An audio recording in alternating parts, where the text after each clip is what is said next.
زندان قسط نمبر 23۔ محسن نے رائفل اپنے سرہانے رکھ دی اور بستر پر لیٹ گیا۔ ندیم دیوار سے ٹیک لگا بیٹھا صورتحال پر غور کرنے لگا۔ صورتحال واقعی سنگین ہو گئی تھی۔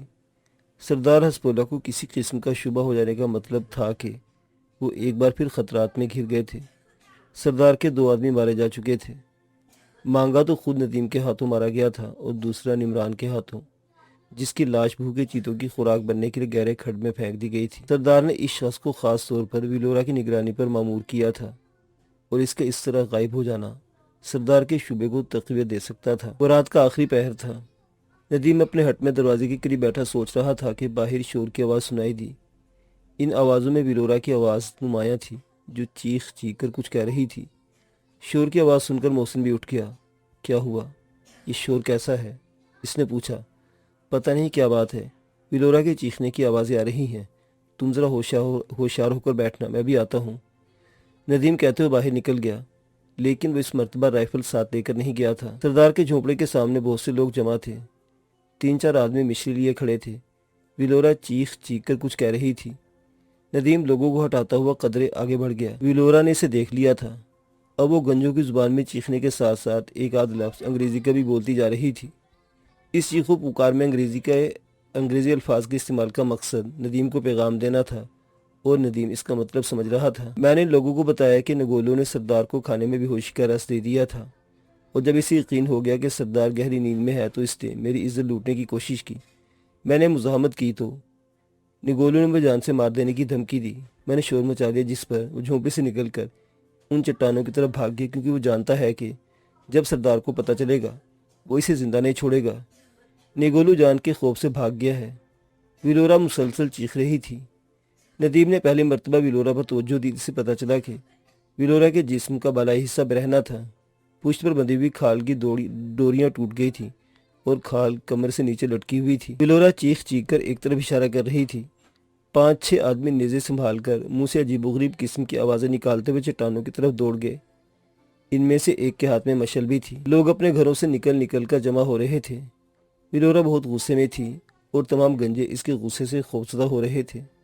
ان میں عورتیں بھی تھیں۔ بعض عورتیں تو اس کی باتیں سن کر بیان کرنے لگی تھیں، اور بعض نے سینہ کو بھی شروع کر دی تھی۔ ایک عورت، اور وہ بھی ان کی ملکہ کی توہین کی گئی تھی، جس کا انہیں بے پناہ صدمہ پہنچا تھا۔ ندیم واپس آ گیا۔ محسن نے دروازے کا پردہ ہٹا رکھا تھا اور دیدے پھاڑے باہر دیکھ رہا تھا۔ ندیم کو دیکھ کر اس کے چہرے پر طمانینت سی آ گئی۔ کیا ہوا؟ یہ نیپولین کی پرپوتی کیوں چیخ رہی ہے؟ محسن نے پوچھا۔ اس نے ہمیں بچانے کے لیے سارا ناٹک رچایا ہے، ندیم نے جواب دیا۔ کیا مطلب؟ محسن سے گھورا۔ نمران کے ہاتھوں مارا جانے والا آدمی نگولو سردار کے چند خاص آدمیوں میں سے تھا۔ اس کی گمشدگی پر ہم پر شبہ کیا جاتا، لیکن ہمیں بچانے کے لیے ویلورا نے چیخ چیخ کر لوگوں کو جمع کر لیا اور انہیں بتا رہی تھی کہ نگولو نے سردار کو بے ہوشی کی دوا کھلا کر اس کی ملکہ کی عزت لوٹنے کی کوشش کی تھی، اور اب وہ جان کے خوف سے پہاڑوں کی طرف بھاگ گیا ہے۔ چند آدمی اس کی تلاش میں بھی جا چکے تھے تاکہ اسے پکڑ کر سزا دی جا سکے۔ ندیم نے اسے تفصیل سے بتایا۔ میرا خیال ہے اب خطرے کی کوئی بات نہیں، اطمینان سے سو جانا چاہیے، محسن بولا۔ خطرہ تو ہے، بہرحال تم سو جاؤ، میں تھوڑی دیر اور جاگنے کی کوشش کرتا ہوں، ندیم نے کہا۔ نہیں، میں نے تو تھوڑی دیر نیند لے لی ہے، تم سو جاؤ، میں جاگ رہا ہوں، محسن نے کہا اور دیوار سے ٹیک لگا کر بیٹھ گیا۔ ندیم سو گیا اور محسن جاگتا رہا۔ ندیم کی جب آنکھ کھلی تو باہر تیز دھوپ پھیلی ہوئی تھی۔ دروازے کا پردہ ہٹا ہوا تھا اور دھوپ اندر آ رہی تھی۔ وہ آنکھیں ملتا وہ اٹھ کر بیٹھ گیا۔ قابوس بھی جاگ رہا تھا۔ ہیلو، ندیم نے اس کو دیکھ کر مسکراتے ہوئے کہا۔ نئی زندگی مبارک ہو، کل تو ہم تم سے مایوس ہو گئے تھے۔ زندگی اور موت تو خدا کے ہاتھ میں ہے، قابوس نے جواب دیا، لیکن زندگی میں اتنی اذیت کبھی نہیں ہوئی جو کل میں نے چند منٹ میں اٹھائی ہے۔ تمہاری بھی ہوشی میں یہاں بہت کچھ ہو چکا ہے۔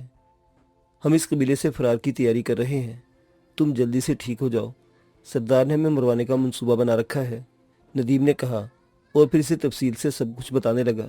اس نے مانگا کے بارے میں بھی بتایا کہ وہ اس کے ہاتھوں مارا گیا تھا۔ یہ خانہ خراب فرنگی ہے، قابوس کا اشارہ ویلورا کی طرف تھا، یہ بھی ہمارے ساتھ جائے گی۔ کب کا منصوبہ بنایا ہے؟ ویسے تو چاند کی 14ویں شب کا منصوبہ ہے، لیکن کسی ہنگامی صورتحال میں اس سے پہلے بھی پروگرام بن سکتا ہے، اس لیے تو کہتا ہوں کہ تم جلدی سے اچھے ہو جاؤ، ندیم بولا۔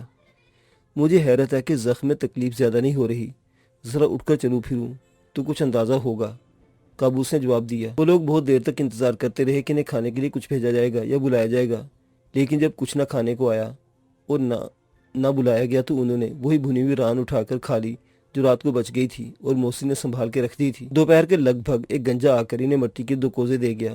ان میں دوائیں تھیں۔ اس نے ندیم کو اشارے سے سمجھا دیا کہ کون سی دوا کھانے کو تھی اور کون سی زخم پر لگانے کی۔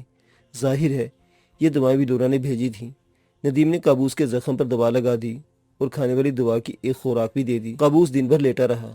محسن اور ندیم بھی اشد ضرورت کے تحت صرف 1-2 مرتبہ جھونپڑے سے باہر نکلے تھے، جبکہ دن کا زیادہ حصہ جھونپڑے میں ہی گزارا گیا تھا۔ دن بھر انہیں کسی نے نہیں پوچھا تھا۔ انہیں کھانے کو بھی کچھ نہیں ملا تھا۔ شام کا اندھیرا پھیلنے کے تھوڑی دیر بعد سردار ایک عورت اور 2 آدمیوں کے ساتھ آ گیا۔ عورت نے لکڑی کا تشت اٹھا رکھا تھا جس میں شاید ابلے ہوئے چاول بھرے ہوئے تھے، لیکن غور سے دیکھنے پر پتہ چلا کہ وہ چاول نہیں، کسی قسم کے سفید بیج تھے اور ان کا ذائقہ بے حد لذیذ تھا۔ سردار دیر تک قابوس سے شیرینہ اور برشکی زبان میں باتیں کرتا رہا۔ اس کے جانے کے بعد قابوس نے بتایا کہ بقول سردار جب یہ لوگ آئے ہیں کچھ عجیب و غریب واقعات رونما ہو رہے ہیں۔ پہلے ندی میں اس کے ایک آدمی کی لاش ملی، پھر قابوس پر قاتلانہ حملہ ہوا اور گزشتہ رات اس کا ایک اور آدمی پراسرار طور پر لاپتہ ہو گیا ہے۔ قبیلے کے لوگ ان سے خوفزدہ رہنے لگے ہیں، اس لیے جب تک اصل معاملے کا پتہ نہیں چلتا لوگ کم سے کم باہر نکلے۔ اس کا مطلب ہے کہ اب ہم اپنے آپ کو ان کا قیدی سمجھیں؟ محسن بولا۔ تقریباً، قابوس نے جواب دیا، لیکن جھونپڑے سے نکلنے پر بالکل پابندی نہیں ہے۔ 3-4 روز گزر گئے۔ قابوس اب چلنے پھرنے لگا تھا۔ دوا نے حیرت انگیز طور پر اثر کیا تھا اور اسے چلنے میں کوئی تکلیف نہیں ہو رہی تھی۔ ایک روز وہ تینوں جھونپڑے سے باہر تھے۔ تقریباً 1 گھنٹے بعد جب واپس آئے تو ان کے تینوں بیگ غائب تھے۔ میرے بیگ میں ہیرے تھے، وہ بھی گئے، لیکن غنیمت ہے کہ رائفلیں ہمارے پاس ہیں اس لیے بچ گئی، قابوس نے کہا۔ ندیم یا محسن نے کوئی تبصرہ نہیں کیا۔ انہیں سمجھنے میں دیر نہیں لگی تھی کہ بیگ غائب کرنے میں سردار کے علاوہ کسی اور کا ہاتھ نہیں ہو سکتا تھا۔ اس شام ویلورا، نمران اور ایک گنجے کے ساتھ ان کے جھونپڑے میں پہنچ گئی۔ 2 دن بعد تم تینوں کو بھوکے شیروں کے سامنے ڈالنے کا فیصلہ کر لیا گیا ہے، ویلورا نے سرگوشی کی۔ آج رات تم تینوں کو تیار رہنا۔ نمران تم لوگوں کو لینے کے لیے آئے گا۔ پہلے ایک جھونپڑے سے مچیکو کو چھڑایا جائے گا اور اس کے بعد ہم یہاں سے نکل چلیں گے۔ مچیکو کے ہٹ میں 2 خونخوار محافظ تعینات کر دیے گئے ہیں، 2 عورتیں بھی ہیں، وہ چاروں جھونپڑے کے اندر موجود ہوں گی۔ تم لوگوں کو ذرا احتیاط سے کام لینا ہوگا۔ ویلورا اور گنجے چلے گئے اور یہ تینوں ایک دوسرے کی شکل دیکھنے لگے۔ پھر تینوں کے ہونٹوں پر خفیف سی مسکراہٹ آ گئی۔ سردار واقعی بے حد کینہ پرور ثابت ہوا تھا اور اس نے بالآخر ان تینوں کو موت کے گھاٹ اتارنے کا فیصلہ کر لیا تھا۔ اور پھر آدھی رات کے بعد وہ تینوں ہٹ سے نکل کر نمران کے ساتھ چوروں کی طرح اس ہٹ کی طرف جا رہے تھے جہاں میچیکو کو قید رکھا گیا تھا۔ میچیکو والا جھونپڑا قدرے بڑا تھا، اگرچہ آمد و رفت کے لیے دروازہ ایک ہی تھا، لیکن اندر سے جھونپڑا 2 حصوں میں تقسیم تھا۔ گویا اس کے 2 کمرے تھے، ایک کمرہ آگے اور ایک پیچھے۔ ان دونوں کمروں کے بیچ ایک دروازہ بھی تھا۔ پہلے کمرے میں وہ دونوں خونخوار محافظ تھے جن کے بارے میں ویلورا نے ان لوگوں کو پہلے سے آگاہ کر دیا تھا۔ جھونپڑے کے دروازے پر کھال کا پردہ پڑا ہوا تھا اور وہ دونوں اندر کی طرف دروازے کے دائیں بائیں کھڑے تھے۔ ان میں ہر ایک کا قد 6 فٹ سے نکلتا ہوا تھا۔ ان کی موٹی موٹی آنکھوں میں سرخی تیر رہی تھی۔ آنکھوں کی اس سرخی نے ان کے چہروں کو کچھ اور بھی خوفناک بنا دیا تھا۔ ان دونوں کے ہاتھوں میں لمبے لمبے بھالے تھے جن کے آگے لوہے کی مخصوص ساخت کی 3 نوکدار انیاں لگی ہوئی تھیں۔ دیوار پر لگی ہوئی مشعل کی روشنی میں بھالوں کی انیاں چمک رہی تھیں۔ وہ دونوں سرگوشی میں باتیں بھی کر رہے تھے۔ اس طرح انہیں وقت گزارنے میں آسانی ہو رہی تھی۔ تھوڑی دیر بعد ان میں سے ایک محافظ اندرونی دروازے کے قریب چلا گیا۔ اس دروازے پر بھی پردہ پڑا ہوا تھا۔ اس نے پردہ سرکا کر اندر جھانکا اور پھر مطمئن انداز میں سر ہلاتا ہوا اپنی جگہ پر آ گیا۔ آدھی رات بیت چکی تھی۔ ایک محافظ جمائیاں لینے لگا۔ اسے شاید نیند آ رہی تھی۔ ہم دونوں کا بیک وقت جاننا مناسب نہیں ہے، دوسرے محافظ نے جمائیاں لینے والے کی طرف دیکھتے ہوئے کہا۔ ان کی زبان ایٹھی ہوئی تو لگتا تھا جیسے کسی خالی ڈبے میں پتھر کھڑک رہے ہوں۔ تم تھوڑی دیر کے لیے سو جاؤ، میں جاگتا رہوں گا، پھر تم اٹھ جانا اور میں تھوڑی دیر کے لیے سو لوں گا۔ اس طرح ہم باری باری رات گزار لیں گے۔ اگر سردار کو پتہ چل گیا کہ ہم نے رات اس طرح باری باری سو کر گزاری ہے تو وہ ہمیں زندہ نہیں چھوڑے گا، دوسرے محافظ نے جواب دیا۔ سردار کو کیسے پتہ چلے گا؟ اور پھر وہ لڑکی کون سا بھاگ جائے گی؟ وہ گہری نیند میں سو رہی ہے اور وہ صبح سے پہلے نہیں اٹھے گی۔ 2 عورتیں اس کے ساتھ اندر موجود ہیں، وہ بھی سو رہی ہیں۔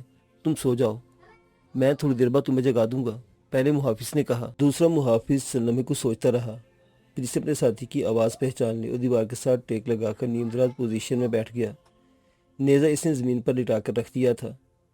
وہ جلد ہی اونگنے لگا اور پھر کچھ دیر بعد وہ خود بھی پھسلتا ہوا زمین پر لمبا ہو چکا تھا۔ پہلا محافظ اب پہلے سے زیادہ مستعد ہو گیا تھا۔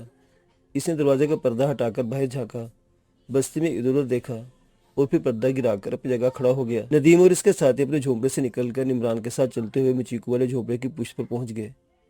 وہاں رک کر نمران نے اشاروں میں کچھ سمجھانے کی کوشش کی۔ وہ جو کہنا چاہتا تھا وہ سمجھنے میں انہیں دیر نہیں لگی۔ ندیم نے قابوس کو بھی رکنے کا اشارہ کیا۔ دونوں رائفل بھی اس کے حوالے کر دی۔ پھر نمران اور محسن جھونپڑے کی طرف اور ندیم دوسری طرف سے گھومتے ہوئے اس کے سامنے والے حصے کی طرف آنے لگے۔ وہ اس طرح احتیاط سے چل رہے تھے کہ قدموں کی ہلکی سی چاپ بھی انہیں نہیں ابھر رہی تھی۔ وہ اپنی طرف سے آہستہ آہستہ آگے بڑھتے رہے۔ ندیم اور نمران تقریباً ایک ہی وقت میں ہٹ کے اوپر سے گھومتے ہوئے ایک دوسرے کے سامنے آئے تھے۔ محسن نمران کے پیچھے تھا۔ نمران نے اپنا نیزہ محسن کے حوالے کر دیا اور اسے رکنے کا اشارہ کیا۔ پھر اس نے ندیم کو اشارہ کیا۔ ان دونوں نے دروازے کے سامنے لٹکے ہوئے کناروں کو پکڑ لیا اور پھر بیک وقت پردہ ہٹا کر بڑی پھرتی سے اندر داخل ہو گئے۔ محافظ اچانک انہیں دیکھ کر اپنے سامنے دیکھ کر گڑبڑا گیا تھا۔ اس نے پیچھے ہٹتے ہوئے نیزہ سیدھا کرنا چاہا، مگر نمران نے بڑی پھرتی پر چھلانگ لگائی اور محافظ کو سنبھلنے کا موقع دیے بغیر دونوں ہاتھوں اس کی گردن دبوچ لی۔ اپنے آپ کو چھڑانے کی کوشش میں محافظ کا پیر پھسلا اور وہ دھڑام سے نیچے گرا۔ نمران بھی اس کے ساتھ ہی اوپر آ رہا تھا، مگر اس نے محافظ کی گردن نہیں چھوڑی تھی۔ دوسرا محافظ فرش پر لیٹا خراٹے لے رہا تھا۔ ندیم اس کی طرف بڑھ رہا تھا، لیکن عمران اور اس کے حریف کی دھینگا مشتی کی آواز سن کر سویا ہوا محافظ جاگ گیا۔ اس سے پہلے کہ وہ کچھ سمجھتا، ندیم نے اسے چھاپ لیا۔ ندیم نے اس پر وہی داؤ آزمایا تھا جس میں طاقت کم استعمال ہوتی تھی، مگر ٹیکنیک سے حریف کی موت کے گھاٹ اتارا جا سکتا تھا۔ ندیم نے اپنے حریف کی گردن اپنے دائیں بازو کی لپیٹ میں لے رکھی تھی اور دوسرے ہاتھ سے سر کو زور زور سے جھٹکے دے رہا تھا۔ اس کا حریف بہت طاقتور تھا، اس کے جسم فولادی تھا، لیکن ندیم نے اسے زیر کرنے کے لیے جو ٹیکنیک استعمال کی تھی وہ بہت خطرناک تھی۔ ایسی تکنیک میں حریف کی طاقت کسی کام نہیں آتی تھی۔ ندیم کے دانت بھیچے ہوئے تھے، اس کے جبڑوں کی ہڈیاں ابھر آئی تھی۔ وہ حریف کی گردن پر اپنی پوری طاقت استعمال کر رہا تھا اور بالآخر کڑاک کی ہلکی سی آواز ابھری، گردن کی ہڈی ٹوٹ گئی۔ ندیم نے 2-3 جھٹکے دیے۔ حریف بری طرح تڑپ رہا تھا، مگر ندیم نے اس کی ٹوٹی ہوئی گردن پر گرفت جمائے رہا۔ نمران نے بھی اپنے حریف پر یہی ٹیکنیک استعمال کی تھی۔ وہ بھی اپنے حریف کی گردن کو گرفت میں لیے زور زور سے جھٹکے دے رہا تھا۔ 3-4 روز پہلے ویلورا کی نگرانی کرنے والے سردار کے محافظ کی گردن بھی اس نے اسی طرح توڑی تھی اور اب وہ یہی طریقہ استعمال کر رہا تھا۔ صرف 1 منٹ بعد نمران کا حریف بھی اس کے ہاتھوں میں جھول گیا۔ محسن نیزہ سنبھالے ہٹ کے باہر کھڑا تھا۔ اندر سے اٹھا پٹک کی آوازیں سن کر وہ چونک گیا۔ اس کے ذہن میں اچانک یہ خیال ہے کہ کہیں ندیم یا نمران تو محافظوں کی گرفت میں نہیں آ گئے۔ یہ خیال آتے ہی وہ نیزہ سنبھالے پردہ ہٹا کر بڑی پھرتی سے دروازے میں داخل ہو گیا، لیکن یہاں کی صورتحال اس کے تصور سے مختلف تھی۔ نمران نے محسن کو دیکھا تو مسکرا دیا۔ اس نے اپنے حریف کی لاش فرش پر پٹک دی اور اٹھ کر کھڑا ہو گیا۔ ندیم نے بھی اپنے حریف کو اگلی دنیا میں پہنچا چکا تھا، وہ بھی اسے چھوڑ کر اٹھ گیا۔ نمران اور ندیم نے ایک لمحے کے لیے ایک دوسرے کی طرف دیکھا۔ نمران نے اندرونی دروازے کی طرف اشارہ کیا اور وہ دبے قدموں اس کی طرف بڑھنے لگے۔ محسن بھی نیزہ سنبھالے ان کے پیچھے ہی تھا۔ ندیم نے پردہ اٹھا کر دیکھا۔ دوسرا کمرہ نسبتاً بڑا تھا اور یہاں بھی مشعل جل رہی تھی۔ تمام جھونپڑوں میں مشعل والی جگہ پر قدرے اوپر ایک سوراخ موجود تھا جس سے مشعل سے اٹھنے والا دھواں باہر نکل جاتا تھا، اور یہی وجہ تھی کہ رات بھر مشعل جلتے رہنے کے باوجود کسی ہٹ میں دھواں نہیں بھرتا تھا۔ اس کمرے کا منظر بڑا عجیب تھا۔ فرش پر کھالیں بچھی ہوئی تھی اور 3 عورتیں سو رہی تھیں۔ درمیان میں مچیکو تھی۔ اس کے دائیں اور بائیں قبیلے کی ایک گنجی عورت لیٹی ہوئی تھی۔ وہ دونوں جوان تھیں اور آڑی ترچھی لیٹنے کی وجہ سے کھالیں ان کے جسموں سے ہٹ گئی تھیں۔ ندیم اندر داخل ہو گیا۔ نمران اور محسن اس کے پیچھے ہی آ گئے۔ اندر کا منظر دیکھ کر محسن کے ہاتھ سے نیزہ چھوٹ گیا اور اس کا دستہ ایک گنجی عورت کی پنڈلی کی ہڈی پر لگا۔ وہ ہڑبڑا کر اٹھ گئی، لیکن اس سے پہلے کچھ سمجھتی نمران نے لپک کر اس کا گلا دبوچ لیا۔ محسن مچیکو کی طرف دیکھ رہا تھا۔ وہ پہلے سے کہیں زیادہ حسین لگ رہی تھی۔ اچھی خوراک اور آرام نے اس پر بڑا خوشگوار اثر ڈالا تھا۔ اس کے سینے پر سے چیتے کی کھال سرکی ہوئی تھی اور سینے کا زیر و بم قیامت ڈھا رہا تھا۔ نمران نے جس عورت کو دبوچا تھا اس کے منہ سے خرخراہٹ کی عجیب سی آوازیں نکل رہی تھی اور وہ بری طرح ہاتھ پیر پٹک رہی تھی۔ آواز سن کر مچیکو اور اس کی دوسری طرف سوئی ہوئی عورتیں بھی جاگ گئی۔ ندیم اور محسن بے وقت حرکت میں آئے۔ محسن نے مچیکو کے منہ پر ہاتھ رکھ دیا تاکہ وہ چیخ نہ سکے۔ ندیم نے دوسری عورت کی گردن دبوچ دی۔ اسے ایک عورت کے ساتھ اس قسم کی زیادتی کرتے بڑا افسوس ہو رہا تھا، لیکن اسے زندہ چھوڑ دینے کا مطلب ہی ہوتا کہ وہ خود سب کے سب موت کے گھاٹ اتار دیے جاتے۔ مچیکو کی آنکھوں میں بے پناہ خوف تھا۔ وہ ابھی تک محسن یا ندیم کی شکل نہیں دیکھ سکی تھی، البتہ اس نے نمران کو دیکھ لیا تھا جو اس کی ایک محافظ عورت کا گلا دبوچ رہا تھا۔ میچیکو چیخنا چاہتی تھی مگر اس کا منہ اس سختی سے بند کر دیا گیا تھا کہ اسے اپنا سانس گھٹتا محسوس ہونے لگا۔ وہ اپنے منہ پر رکھا ہوا ہاتھ چھڑانے کی کوشش کر رہی تھی۔ میچیکو ڈرو نہیں، یہ میں ہوں، محسن، چیخنا مت، میں تمہارے منہ سے ہاتھ ہٹا رہا ہوں۔ محسن اس کے کان میں سرگوشی کی اور اس کے منہ سے ہاتھ ہٹا لیا۔ میچیکو کے چہرے پر اب بھی خوف کی جھلک تھی۔ وہ متوحش نگاہوں سے پہلے محسن اور پھر ندیم اور نمران کی طرف دیکھنے لگی جو ان گنجی عورتوں کو دبوچے ہوئے تھے۔ یہ گنجا ہمارا ہی ساتھی ہے، اس نے سرگوشی کی۔ اس قبیلے کے سردار نے تم سے شادی کرنے اور ہم سب کو قتل کرنے کا فیصلہ کر لیا ہے، اس لیے ہم لوگ یہاں سے بھاگ رہے ہیں۔ اس قبیلے کی ملکہ بھی ہمارے ساتھ جا رہی ہے۔ ملکہ؟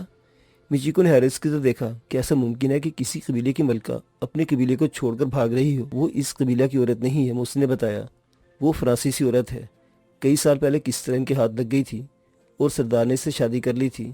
اب وہ اپنے لوگوں میں جانا چاہتی ہے، اس لیے ہمارا ساتھ دے رہی ہے۔ اب تم جلدی سے اٹھ کر اپنا سامان سمیٹو۔ تمہارا بیگ کہاں ہے؟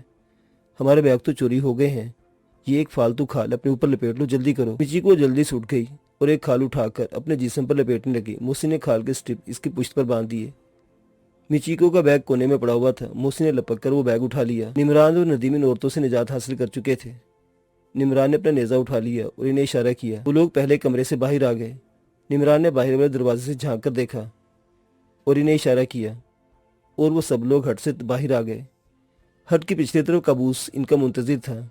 اس نے ایک رائفل کندھے پر لٹکا رکھی تھی اور دوسری رائفل دونوں ہاتھوں میں سنبھالے کسی گوریلی کی طرح پوزیشن سنبھالے ہوئے تھا۔ ندیم نے قابوس سے دوسری رائفل لی اور وہ عمران کے رہنمائی میں محتاط انداز میں قدم اٹھاتے ایک طرف چلنے لگے۔ مختلف جھونپڑوں کے گرد گھومتے ہوئے جلد ہی جھرنے والے تالاب پر پہنچ گئے جہاں ویلورا دو اور گنجے آدمیوں کے ساتھ ان کی منتظر کھڑی تھی۔ ان کے قریبی زمین پر ایک بڑی گٹھڑی پڑی ہوئی تھی۔ ندیم وغیرہ کے آتے ویلورا نے اپنے آدمی کو اشارہ کیا۔ ایک گنجے نے جھک کر گٹھڑی سر پر لاد لی۔ اس نے ایک ہاتھ سے گٹھڑی کو سنبھالے رکھا اور دوسرے ہاتھ میں نیزہ تھا۔ دوسرے گنجے کے پاس بھی نیزہ تھا۔ اس گٹھڑی میں کیا ہے؟ ندیم نے ویلورا سے پوچھا۔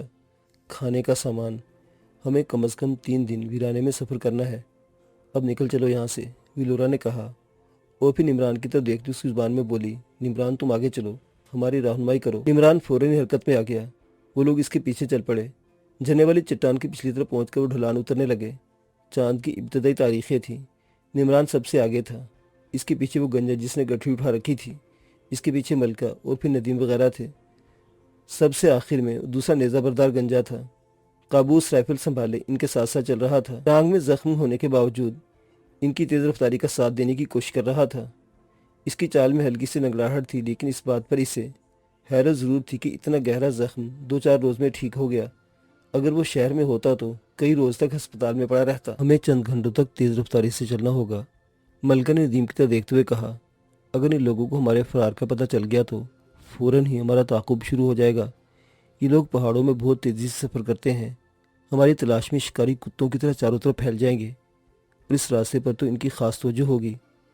اگر انہیں فوراً پتہ چل گیا تو کیا سردار بیدار ہو سکتا ہے؟ ندیم نے پوچھا۔ میں نے اسے خواب آور دوا کے 2 قطرے پلائے تھے، ویسے تو صبح سے پہلے اس کی آنکھ نہیں کھل سکے گی، لیکن اگر اسے جھنجھوڑا جائے تو وہ اٹھ جائے گا، اور ویسے بھی میرا خیال ہے ان لوگوں کو ہمارے فرار کا صبح ہونے سے پہلے پتہ نہیں چلے گا، بشرط یہ کہ تم لوگوں نے میچیکو کے محافظوں میں سے کسی کو زندہ نہ چھوڑا ہو، ویلورا نے کہا۔ وہ دونوں خونخوار محافظ اور دونوں عورتیں اللہ کو پیاری ہو گئی تھیں، ہم نے اچھی طرح اطمینان کر لیا تھا، ان میں سے کوئی بھی زندہ نہیں بچا تھا، ندیم نے جواب دیا۔ پھر بھی ہمیں کم از کم وقت میں زیادہ سے زیادہ فاصلہ طے کرنا ہوگا، ویلورا نے کہا۔